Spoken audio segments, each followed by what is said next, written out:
morning, children. Okay, children, today I am going to take social for you for 10th class. Social class 10th. Okay. We are in third lesson. That is the production and employment. Production and employment.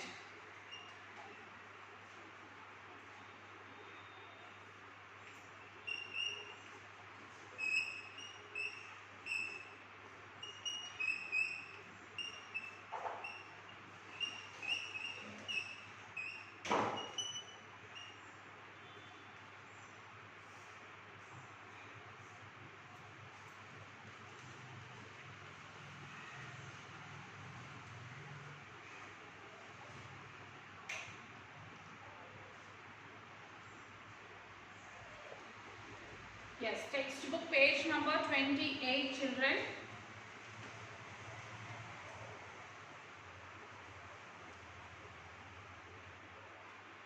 Production and employment.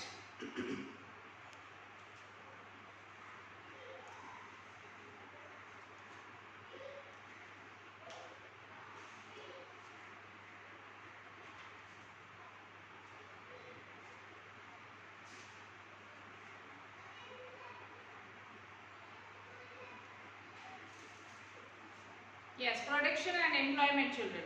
GDP growth slumps to 9 years low. GDP is, what do you mean by GDP, children? GDP means gross domestic product.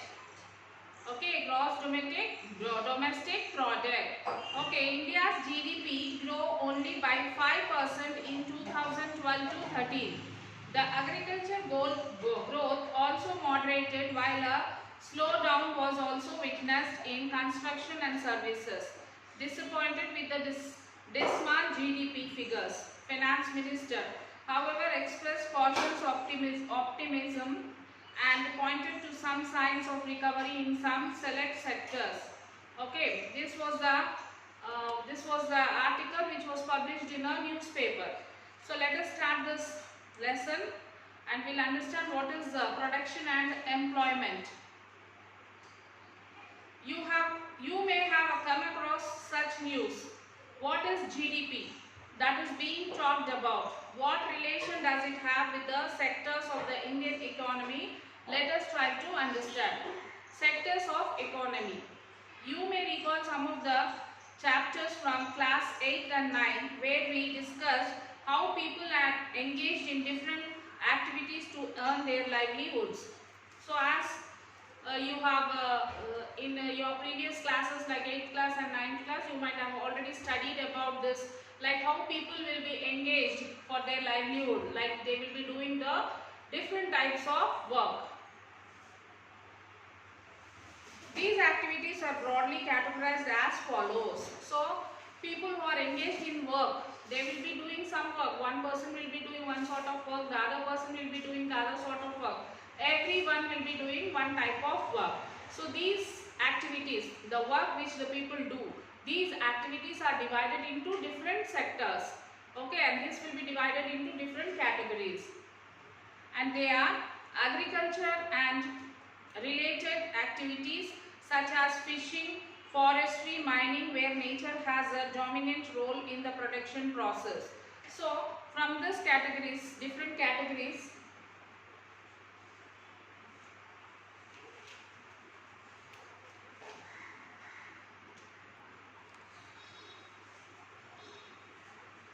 so first one is agriculture and related activities such as fishing, forestry, mining, where nature has a dominant role in production process. So this is one type of category, that is agriculture, fishing, mining. And in this agriculture, fishing, mining, whose support is more? Like, do we use any machineries? Like in agriculture, most of the work is done by nature. Okay. This is all the production of the nature, agriculture, forestry, fishing, mining, all this the agriculture which is done from the nature. Manufacturing process are either industries where goods are produced by people using tools and machines. So another one is that the manufacturing where this machines are used, where machines are used to produce the product. And those activities that do not result in a good but provide services that are required in production and other services for people. So to recall these differences, classify the following list of occupations under agriculture, industry and service sectors. Give reasons for your classification. So here children, we give the classifications like we have the sectors here. Classify the following list of occupation under agriculture, industry and service. Agriculture sector, industrial sector and the service sector. These three are there. This we have to segregate this. Tailor is what sector children? For example, agriculture sector is what? It is completely dependent on nature. And service sector means people who give service to us. People who give service to us like doctors, police, these all they give service to us. This is called as a service sector. And industrial sector means it is dependent on the machines, okay, man-made things. Now tailor is what sector? It is a service sector. Why means tailor gives a service to us. He stitches the clothes and he gives us. Okay, tailor is a service sector. And basket weaver. So like this you have to classify all these things children. So basket weaver, flower cultivator, milk vendor, fisherman, these all comes in the different sectors that you have to write it down. Money lender, gardener, potter, then beekeeper, then astronaut, call center employee. So you have to segregate all these things. So the following table shows the percentage of workers employed in different sectors in India in 1972 to 73 and in 2015 to 16, that is after 43 years. So you can see agriculture, industry and services. What are the major changes that you observe from the above table? From what you have read about before, discuss what could be some of the reasons for these changes. Observe the picture and mention the sector which they belong to. You can see the pictures here and you can also to which sector they belong. You have to say whether they belong to agriculture sector, whether they belong to industrial sector or whether they belong to service sector. So as I told you, what is agriculture sector? Yes, like forestry, mining, fishing, agriculture, all this comes under the agriculture sector where nature, from the nature this is be produced, okay. And industrial sector means, as I told you that it will be completely dependent on the machines, man-made things. Services, doctor, police, tailor, the people who give service to us, this is service sector. So this now it is clear that what are the sectors. Now gross domestic product, that is GDP. GDP is what? GDP, that is gross domestic product. Suppose there are two families, a rich family and a poor family. We can make such a judgment as rich or poor. For example, a person is walking on a road. One person is walking on a road that his clothes are somewhat okay. He is walking, his slippers, slippers, normal slippers he is wearing, normal dress, and he is walking on the road. Besides that person, one more person is going in a car. He is driving a car. He has good goggles, the accessories, whatever he is wearing are very rich. He has a watch, everything. So by seeing these two people, what can we say? Yes, the first person is poor person and the second person is rich. By seeing their look or by seeing them, we can judge that whether he is rich or poor. Based on the dress, people in the family wear, the vehicles they use to travel, the food they eat, the house they live in, furniture and the other equipment they have, hospitals they go to for treatment, etc. Alternately, income that these families earn is an important overall indicator. So, by seeing the people, for example, two families are there. One family, like if they are not well, they go to government hospital. If they want to go to any place, they'll go by bus, RTC bus. Okay, if they wanted to go to nearby school like that, they'll go by walk. All these things, like they don't have car and they have only one building, like a ground floor, that too maybe they have rented house. So like this, one family is there. The other family, they are in double store building. They have two to three cars at home. If they are not well, they go to big hospitals like Yeshoda and all. So, and also if the children want to go to school, they drop them in the car. So by seeing these two families, the furnitures which is there in their house, the furniture which is there in this house, these all shows the indicators of the how this family is and how that family. For the country as a whole, we use the total value of goods and service produced in the country as the indicator of income for the country. So like this only, from the country, the total produced income indicates that our country is rich or poor. So by this we can understand what is GDP of our country. The technical term to denote this value is gross domestic product. The following graph 1 shows the value of GDP for India for two different years, 73 and 74 and 2013 to 14. One can compare the kind of increase that has taken place in production in these sectors of the economy. See children, you can see the graph here. By this you can understand that how the graph is going in 2 years. Within 2 years, graph 1, GDP by agriculture, industry and services, rupees in crores. Answer the following questions by looking at the graph.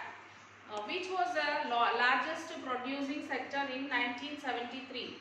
You can see here children, a graph is there, and which is the largest producing sector in 2013-14, fill in the blank. So this you do it children, try it and do it. You can see the graph, study this and answer these 3 questions. How do we estimate GDP? People engaged in various economic activities in the above sectors produce a large number of goods and services. What we desire to find out is how many goods and services are produced. With as many as thousands of goods and services being produced, you might think this is an impossible task. Not only would the task be enormous, you might also wonder how we can add up the total number of cars, computers, mobile phone services, baskets and pots. It won't make sense. So to get around this problem, economics suggests that the value of goods and services should be used rather than adding up and actual numbers. For example, if 10,000 kilograms of paddy are sold for rupees 25 per kg, the total value of paddy will be rupees 2,50,000. Okay, the value of 5,000 coconuts of rupees 10 per coconut will be rupees 50,000.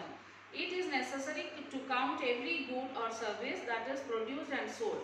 How do we estimate the total value of goods and services? So every product which is produced, we have to estimate for each and every one.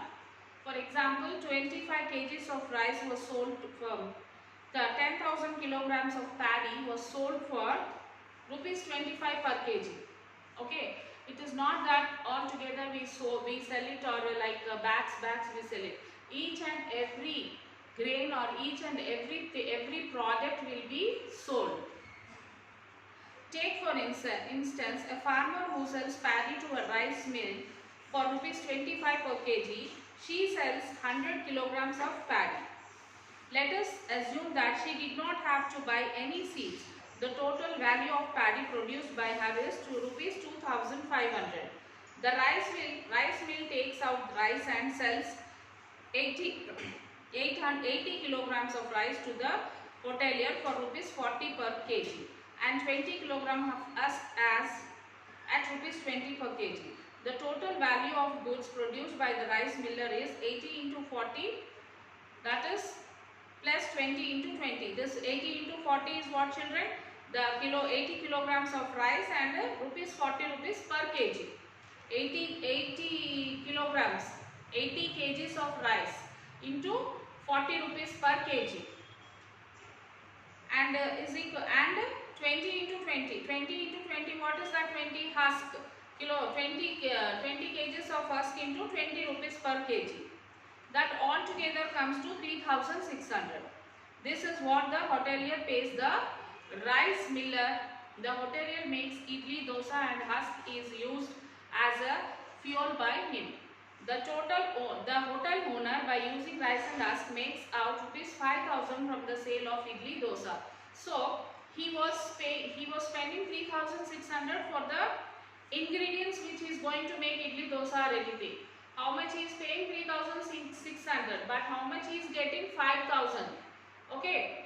So GDP is that whatever we are getting at the end. For example, you can see total value of goods sold at each stage. Stage 1, sale of paddy by farmer to rice miller is 2,500 is the first stage. In first stage they sold for 2,500. After that, the second stage, sale of rice and husk by rice miller to the hotel. First the farmer goes and gives to the mill person. Okay. For how much? For 2,500 they'll go and sell that to the miller. So miller will do some work, he'll do some work, and then he will sell that to the hotel owner of the hotel for rupees 3,600. So that hotel owner, he will buy for 3,600 and he will prepare dosa, idli, everything from that, and he will earn rupees 5,000 from that. 5,000 from that. So discuss to find out the total value of goods produced should be added up them. So this rupees 5,000 is a GDP. We have to calculate GDP at the end of the process. What amount we are going to get, that is called as GDP. Goods such as paddy, rice and husk in the example are the intermediary stages. They are not being used by the final consumer. They are used as inputs to make the final good, which is the example is idli and dosa. So the paddy which is grown, the farmer who has grown this is not using it. Finally whatever is used, that is considered. Okay, first the farmer will grow the paddy, then it will be sent to the miller, from there it will go to some other person, from that other person it will be finally whether he will cook and eat, or whether he will send to some, if the owner, for example the hotel owner is there, he can also sell it to someone. For example 3,600 he purchased, he can sell that to some other person for 7,000, 8,000. So whatever that 7,000, 8,000 is there at the end of the stages, last stage is called as GDP. If one were to add the value of the physical inputs in between plus and value of final goods, we would be doubling counting. The value of final goods already included the value of all the in between or intermediate goods that are used in making the final goods. At each stage, the producer paid for these input produced by someone before, hence the value of rupees 5,000 worth of hotel items sold by hotelier final goods already included rupees 3,600. The value of rice and husk as used as physical inputs. This was not made by the hotelier, but he only purchased them from the rice miller. Similarly, the rice and husk produced by the miller at rupees 3,600 already included the value of physical input. So what is the physical input, children, in this? From the hotelier, from the miller, the hotelier purchased from the miller. So whatever the hotelier purchased from the miller is called as the physical input. He did not produce paddy. The means counting the value of the same thing a number of times, first as paddy, then as rice and husk, and finally as idli and dosa. The the good becomes final if it is not used further in production goods to be sold. In the above example, if the rice had been brought by a family for their consumption, this would be the final point. Idli and dosa would be made by the family for themselves and not as a goods to be sold. So as I told you, at the final stage will be calculated. For now, the hotelier is the last stage. From hotelier, someone else also can buy. Then it will be the fourth stage. From them, someone else also can buy. From that will be the fifth stage. So the last stage which is consumed by the customer is the final stage. In the above example, paddy or rice is the intermediate goods. In the above example, paddy and rice. Paddy is from the farmer, rice is from the miller, and husk and rice is from the miller to the hotelier. So here paddy and rice are the intermediate goods, beginning goods, and this hotelier, the person who purchased from the miller, that is called as a physical input. The following are a few goods we consume in our daily lives. List some of the intermediate goods against each them. Final good, notebook, car, computer. Final good is notebook and car and computer. For notebook, intermediate good, to make a notebook, what will be the first stage of that? Papers. First papers will be prepared, then it will make into a notebook. For car, metals. The metals is the intermediate goods. Metals, after that it will become a car. Okay, and the next one is computer. For computer, what is the intermediate goods?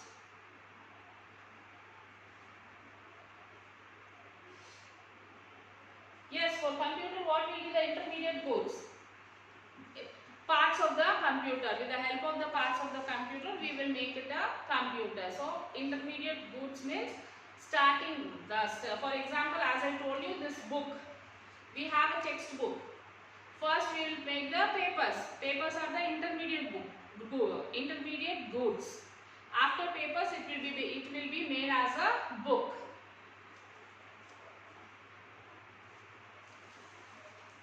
Another way of looking at these stages is to focus only on the value added at every step by the producer of the good. To find out the value added by the producer to the physical inputs purchased by him, as we will relook at the above example. Stage 1, sale of paddy.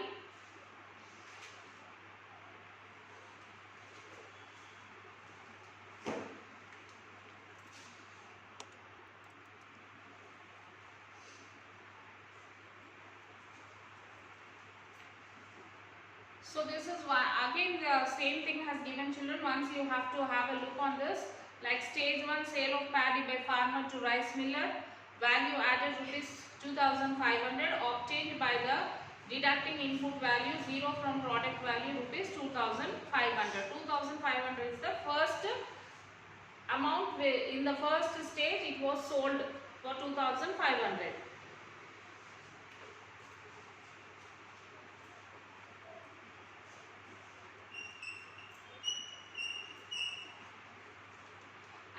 Sale of rice and husk by rice miller to hotelier, value added to rupees 3600.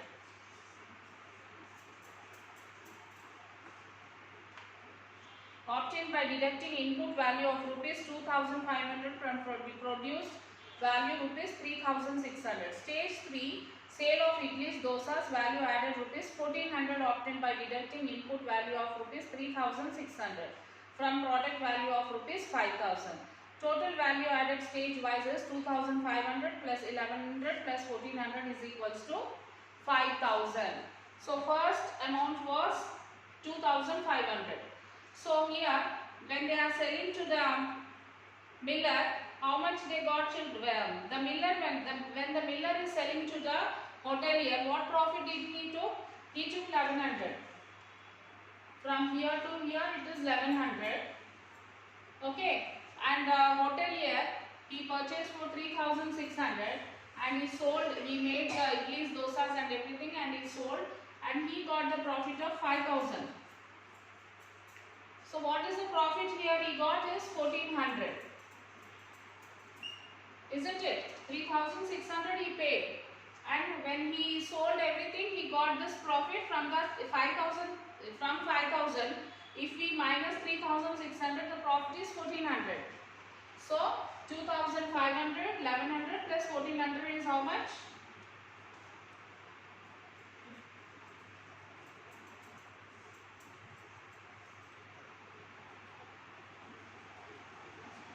5000. Isn't it? This was the profit for the miller and this was the profit for the hotelier.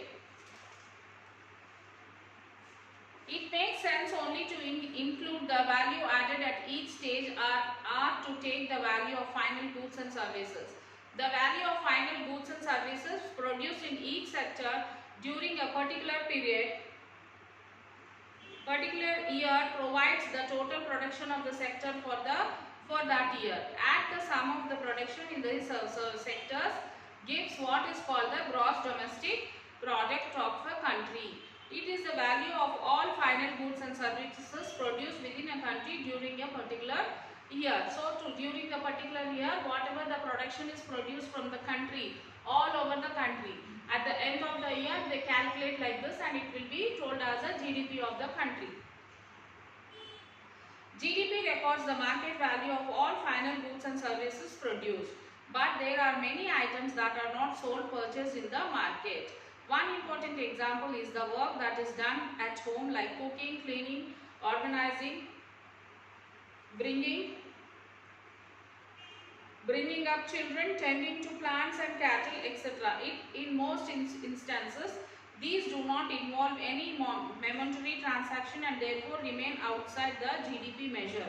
So the production, the important things which is work which is done at home like cooking, cleaning, all this does not come in the GDP. Though they are extremely important for the economy, also the unpaid work is done mostly by women even today in India, across the globe. So this work is done as unpaid, isn't it? A wife, a mother does all this work. Does she take the money? She does not take. So this is all unpaid. So that is why these all things does not comes under the GDP.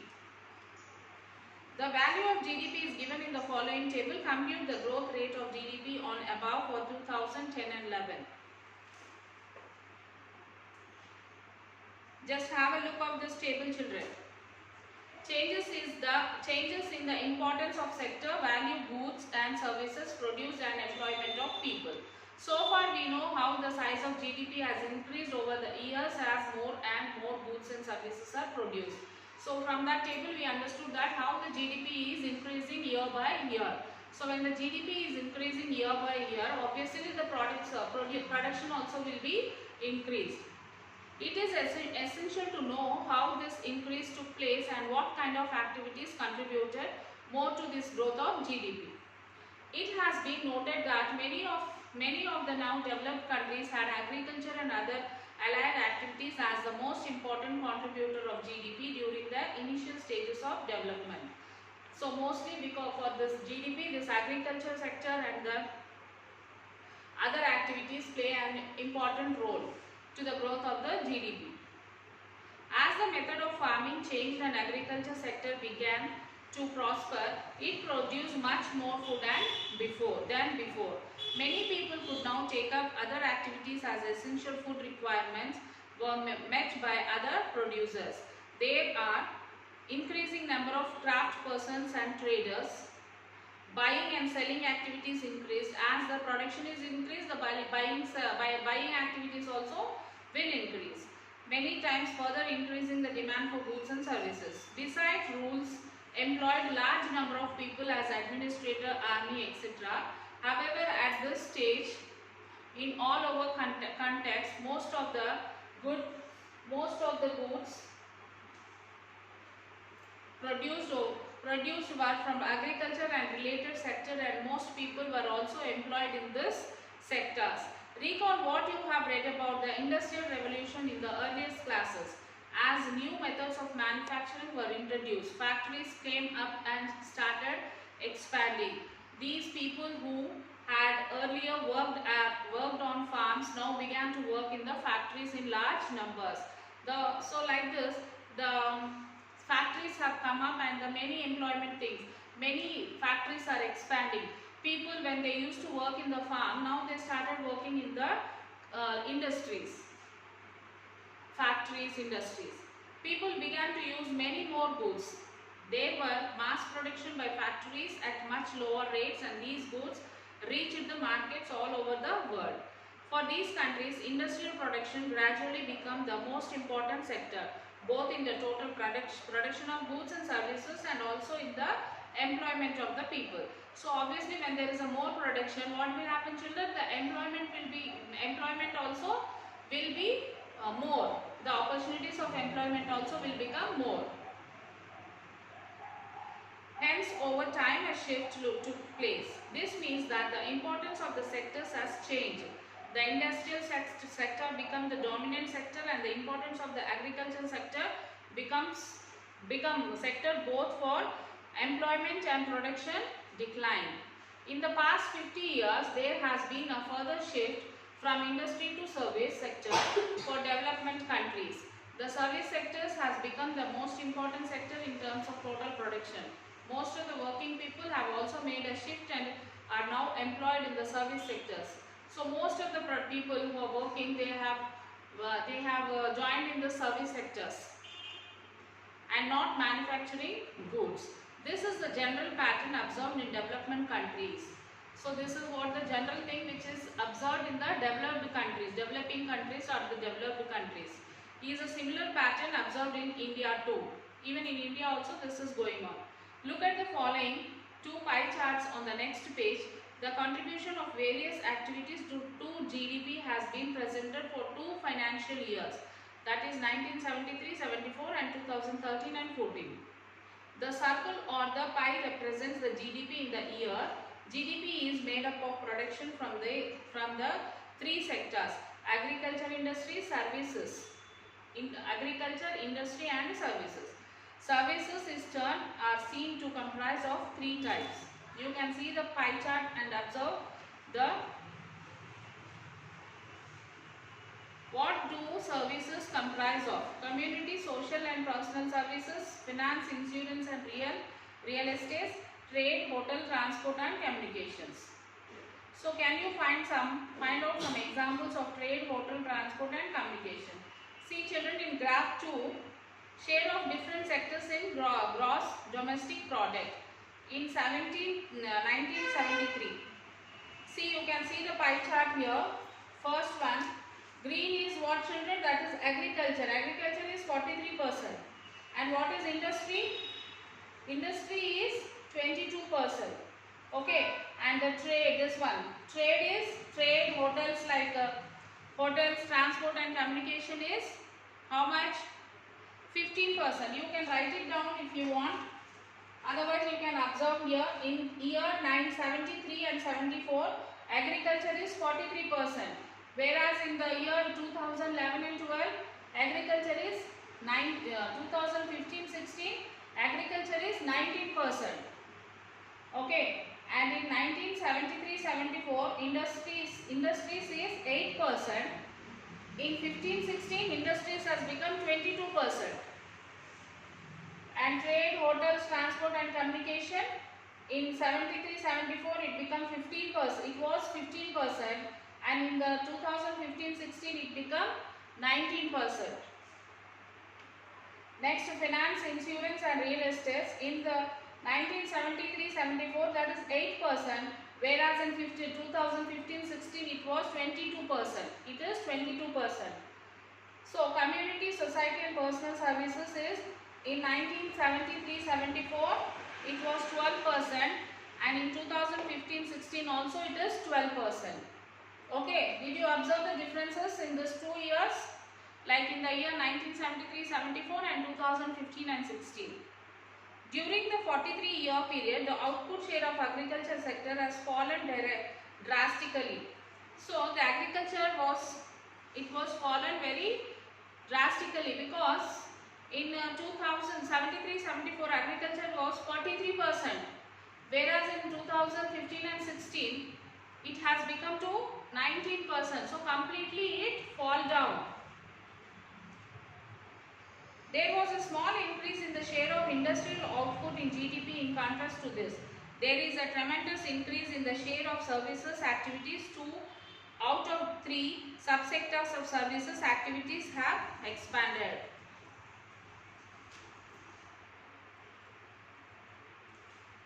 Employment, the working life in India. The gross domestic product of the country has a close relationship with the total number of working people in that country. In every country, as population increases, it is essential that the country provides opportunities for those who are looking for work. So obviously what happens later, if the population is increasing, what the country has to do, the opportunity for them also should be increased. Unless people get jobs to earn, how do they get food and other fulfilling their requirements? Unless if a person gets a job, he cannot fulfill his requirements. So it is the government that as the population is increasing, the opportunities for the employment also should be increased. According to the census of India 2011 and 2012, 10 million persons in India, 460 million people are workers, that is people engaged in some productive activities. The following table shows some basic facts about works in India. You can observe this table, children, like the place of residencies and male and female and all the workers. After reading this table, you will attempt the questions or fill in the blanks which is there below this. Unfortunately, in India, while there has been change in the share of 3 sectors in GDP, a similar shift has been not taken place in employment. Graph 3 shows the share of employment in the 3 sectors in 73 and 74 and 2015-16. The agriculture sector continues to be the largest employer even now. Why did not employment shift out of the agriculture sector? It is because not enough jobs were created in the industry and service sectors. So agricultures have been decreased, isn't it? In the 1973-74, agriculture was 43%. When it came to the 2015 and 16, it has become 19%. Why? Because there were more opportunities from the industries and services. More than half of the workers in the country are working in the agriculture sector. More than half of the people of the country working in the agriculture sector, producing only 1/6 of GDP. In contrast to this, the industry and services sector produce 3/4 of GDP, whereas they employ only about half the portion of the workers. Does this mean that the workers in agriculture are not producing as much as they could? It means that there are more people in agriculture, but everyone may not be fully occupied. So even if a few people move out, production will not be affected. In this way, more number of people are engaged than requiring in agriculture. This is called a disguised unemployment. Take the case of small farmer Gayatri, who owns about 2 hectares of unirrigated land. So dependent only on rain and growing crops like jowar and red gram. All 5 members of our family work on the plot. All the 5 members of our family are working in that plot throughout the year. Why? They have now nowhere else to go for work, because they don't have any other options to go and work. You will see that everyone is working, none remains idle, but in actual fact their labor effort gets divided. So that now no one is idle at home, all of them are working. So the labor is divided into all the 5 members. Each one is doing some work, but no one is fully employed. Each one is doing one work, but they are not completely employed. This is a situation of people who are underemployed, where people are apparently working, but all of them are made to work less than their potential. So all of them were engaged to do work, but they are not able to work to the extent of their potential. The work is equally divided to all the people. This kind of underemployment is hidden in the contrast to someone who does not have a job and is clearly visible and as unemployed. Supposing a landlord has one or two members of a family to work in his land, Gayatri's family is now able to earn some extra income through wages. Since you do not need 5 people to look after that small plot, 2 people moving out does not affect production of their farm. In the above example, 2 people may move to work in a factory or trade. Once again, the earnings of the family would increase and they would also continue to produce as much for their land. So as in Gayatri's situation, all the 5 members are working in one small plot. So for example, if 2 members are working in this one plot, they may be earning, for example, 1000 rupees for 1 month. They will be earning 1000 rupees for 1 month. For if 2 members are employed. If all the 5 are working here, the same they will get. The same amount they will get. But here the workers are more. Okay, the salary, the amount is same. So if government or any other industries produce job for these people, like for example trading like doing any business or factories or working in any services. If 2 of them are working here, one go for trading, one go and work in the factories, one go and work in services. So here they can earn 1000 rupees and for here they may get 500 rupees or 500 rupees or 400 rupees. So what will be this total, children? 1400.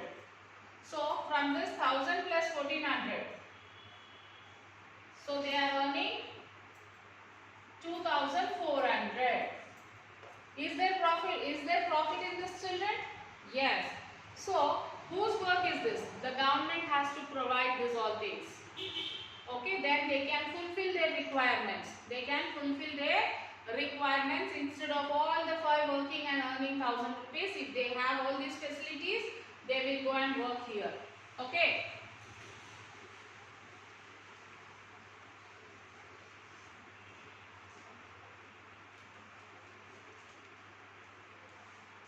There are lakhs of farmers like Gayatri in India. This means that even if several people from agriculture sector are provided with proper work, elsewhere agriculture production will not suffer. The incomes of the people who take up other work would increase the total family income. So as I told you, if this support is there, the total family's income will increase. This unemployment can also happen in other sectors. For example, there are thousands of casual workers in the service sector in urban areas who reach for daily employment. They are employed as painters, plumbers, repair persons and other doing odd jobs. Many of them don't find work every day. Similarly, we see other people of the service sector on the street pushing a cart or selling something where they may spend the whole day but earn very little. They are doing this work because they do not have better opportunities. Okay, you can observe this pie chart and the table given and fill that, children. While service sectors has growth, all service sectors activities are not growing equally. Well, service sector in India employ many different kinds of people. At one end, there are limited number of services that employ highly skilled and educated workers. At the other end, there are a large number of workers engaged in service such as a small shopkeeper, repair person, transport person, etc. These people barely manage to earn a living and yet they perform their service because no alternative opportunities for work are available to them. Hence, only a part of this sector is growing in importance. So, children, till here, whatever I have explained, you will read once again. You read this lesson and then try to answer the questions. Try to write 3 or 4 question answers from the textbook, page number 42. And remaining lesson we will continue in the next session, children. Till then, take care and do the work, children. After writing the classwork, send it to the school mail ID, that is myschoolmyhomework@gmail.com. Okay, children, take care.